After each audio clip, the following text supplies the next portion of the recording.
Alternative therapy is far from a new concept. It would be easy to make the argument that it predates what is considered the traditional therapy of today. The couch, the kind hearted person with the dimly lit office asking, "How does this make you feel?"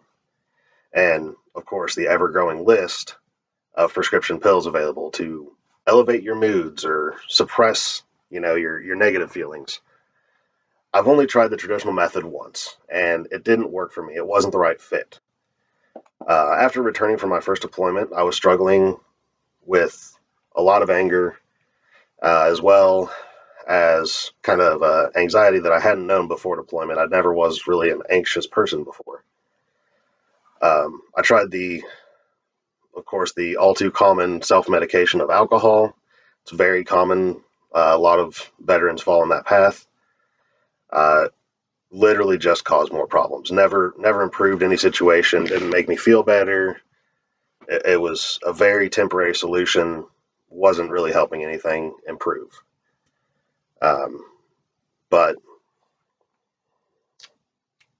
the one thing that I did find that worked very well was gardening, which I didn't initially start as a way of therapy. I started it strictly to provide food that I could look out my window and see where it was coming from rather than going to the store.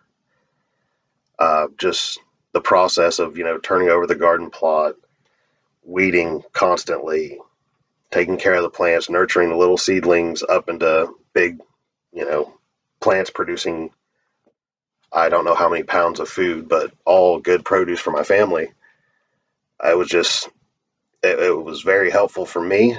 I think that it kind of made me realize that I didn't know if the garden was actually therapy for me or if I was just too tired to know any better. Remember that I needed to be upset about something, kind of just a trick for your mind, maybe. I don't know which it is. I may not ever know, but I know that there's a long history of alternative methods for people getting therapy and seeking therapy. And I hope that by the end of my speech, I'm able to shed some light on basically some other ways that people can get help if the traditional route doesn't feel right for them. Or, if nothing else, just convince people to keep an open mind so that if your therapy happens to you without you knowing, you'll be willing to embrace it to help improve your overall well being.